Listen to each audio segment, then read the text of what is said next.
Бажаю здоров'я, шановні українці. Dear Ukrainians, I wish you health.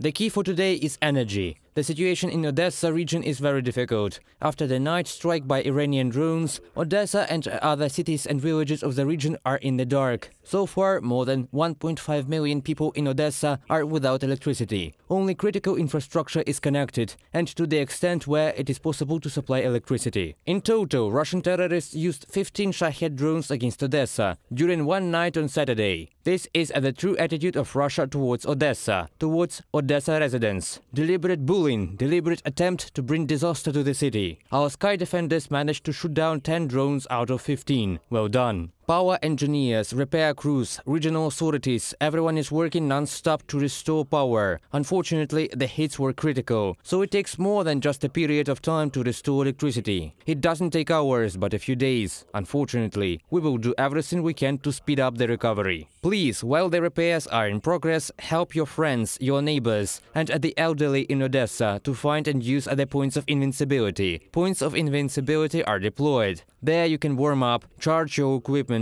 get access to mobile communication, get the necessary important support. In general, both emergency and stabilization power outages continue in various regions. The power system is now, to put it mildly, very far from a normal state. There is an acute shortage in the system. That is why there are shutdown schedules. The largest number is in Lviv, Vinnytsia, Kyiv, Ternopil, Sumy, Zakarpattia, Zhytomyr, Khmelnytsky regions, and in the city of Kyiv. It must be understood, even if there are no heavy missile strikes, this does not mean that there are no problems. Almost every day in different regions there are shelling, there are missile attacks, drone attacks. Energy facilities are hit almost every day. Due to losses in the system, everyone in the system has to reduce the limits. Recovery is also very difficult. But still, our energy and utility crews are doing truly heroic things, restoring in weeks what would have required months of work. And I thank each who is working to restore power and save the power system. I also thank everyone who realizes how hard it is for our defenders of the sky, how hard it is for the repair crews, and very hard for the energy workers, how hard it is for people who protect our lives. On December 10th, we have important news from Norway. There is a new support package from this country in the amount of $100 million.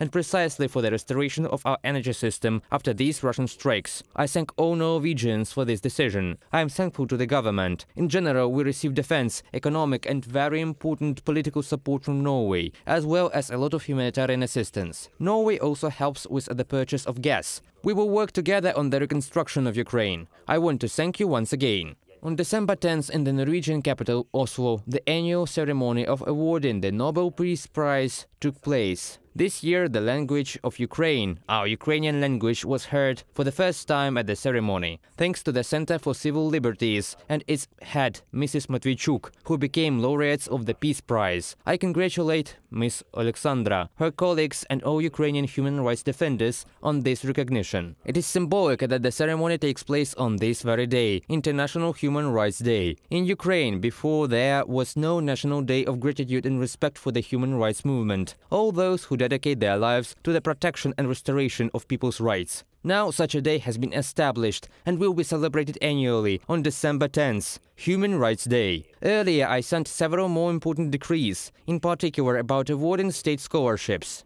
And Mr. Adam Bekirov was awarded the state scholarship named after Levko Lukyanenko. This is a special scholarship with which the state supports those who were released from the captivity of the occupiers, who were saved from Russian repression. Outstanding figures of our science, culture and art have been awarded other state scholarships, a total of 100 Ukrainian men and women. I thank everyone who works for our country. Glory to everyone who fights for Ukraine and thanks to whom we can live and work. Eternal memory to all those who died for our freedom. Glory to Ukraine.